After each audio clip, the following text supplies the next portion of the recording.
আসসালামু আলাইকুম। বাংলাদেশ বেতার রংপুর। স্থানীয় খবরে আমন্ত্রণ জানাচ্ছি রেজিনা জাফরিন। যথাযোগ্য মর্যাদায় দেশে আজ জুলাই শহীদ দিবস পালিত হচ্ছে। ২৪শে ফ্যাসিবাদ বিরোধী অভ্যুত্থানের শুরুতেই আজকের দিনে রংপুরে পুলিশের গুলিতে শহীদ হন শিক্ষার্থী আবু সাইদ। দিবসটি উপলক্ষে এক বাণীতে প্রধান উপদেষ্টা অধ্যাপক ডক্টর মোহাম্মদ ইউনুস জুলাই শহীদদের আত্মত্যাগের মাধ্যমে সৃষ্ট সুযোগকে কাজে লাগিয়ে নতুন বাংলাদেশ গড়ে তুলতে সকলকে একযোগে কাজ করার আহ্বান জানিয়েছেন। তিনি বলেন, প্রথমবারের মতো সারা দেশে জুলাই শহীদ দিবস পালিত হচ্ছে।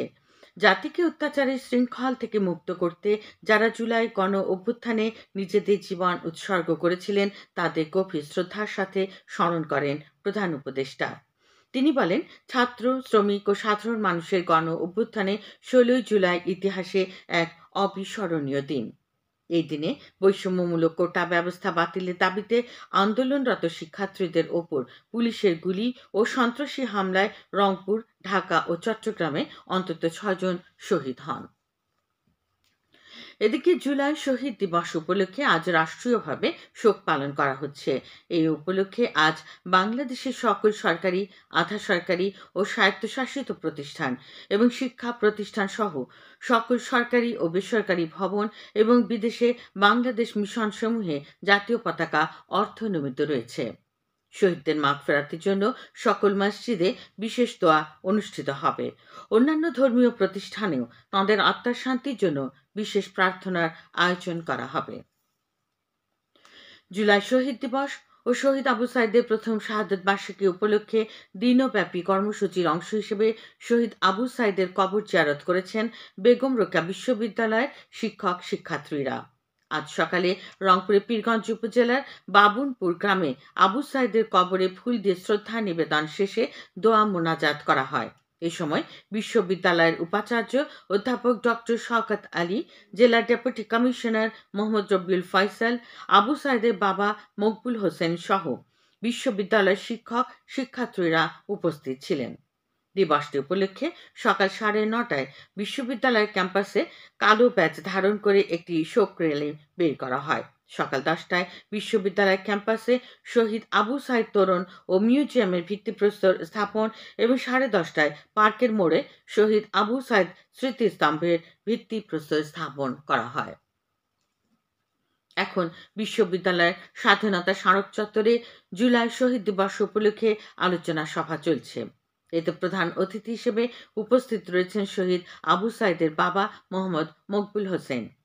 সম্মানিত অতিথি হিসেবে রয়েছেন অন্তর্বর্তী সরকারের আইন, বিচার ও সংসদ বিষয়ক এবং প্রবাসী কল্যাণ ও বৈদেশিক কর্মসংস্থান মন্ত্রণালয়ের উপদেষ্টা প্রফেসর ডক্টর আসিফ নজরুল, শিক্ষা মন্ত্রণালয়ের উপদেষ্টা প্রফেসর ডক্টর চৌধুরী রফিকুল আবরার এবং পানি সম্পদ ও পরিবেশ, বন ও জলবায়ু পরিবর্তন মন্ত্রণালয়ের উপদেষ্টা সৈয়দা রেজওয়ানা হাসান। এছাড়াও মঞ্চে আছেন গণ অভ্যুত্থানের শহীদ পরিবারবর্গ। বাংলাদেশ বেতার অনুষ্ঠানটি সরাসরি সম্প্রচার করছে। জয়পুরহাটে তারুণ্যের উৎসব ২০২৫ উদযাপন উপলক্ষে জেলা সরকারি গণগ্রন্থাগারের উদ্যোগে শিক্ষার্থীদের জন্য জুলাই ভিত্তিক ছড়া ও কবিতা আবৃত্তি এবং উপস্থিত বক্তৃতা প্রতিযোগিতার আয়োজন করা হয়েছে।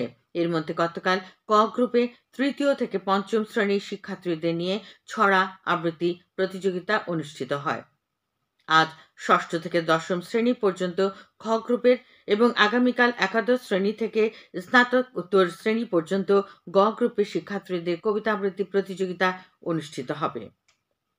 এছাড়া আগামী ৪ থেকে ৬ আগস্ট পর্যন্ত অনুষ্ঠিত হবে পঞ্চম থেকে স্নাতকোত্তর শ্রেণী পর্যন্ত ৩টি গ্রুপের শিক্ষার্থীদের আমার জুলাই বিষয়ক উপস্থিত বক্তৃতা প্রতিযোগিতা।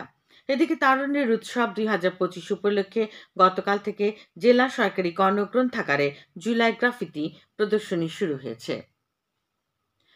কৃষি সম্প্রসারণ অধিদপ্তরের উদ্যোগে কুড়িগ্রাম জেলার রাজীবপুর উপজেলার বিভিন্ন শিক্ষা প্রতিষ্ঠানের শিক্ষার্থীদের মধ্যে ফলদ ও ঔষধি গাছের চারা বিতরণ কার্যক্রম আজ শেষ হয়েছে।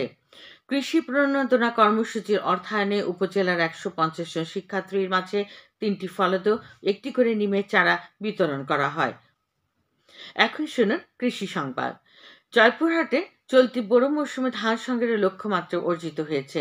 চলতি মৌসুমে জেলায় ৩৬ টাকা কেজি দরে ৫,৫৫১ টন ধান সংগ্রহের লক্ষ্যমাত্রা নির্ধারণ করা হয়, যা ইতিমধ্যেই অর্জিত হয়েছে। জেলা খাদ্য নিয়ন্ত্রকের অফিস সূত্রে জানা গেছে, গত ২৪ এপ্রিল থেকে ৭টি গোডাউনে ধান চাল সংগ্রহ অভিযান শুরু হয়, যা চলবে আগামী ৩১শে আগস্ট পর্যন্ত।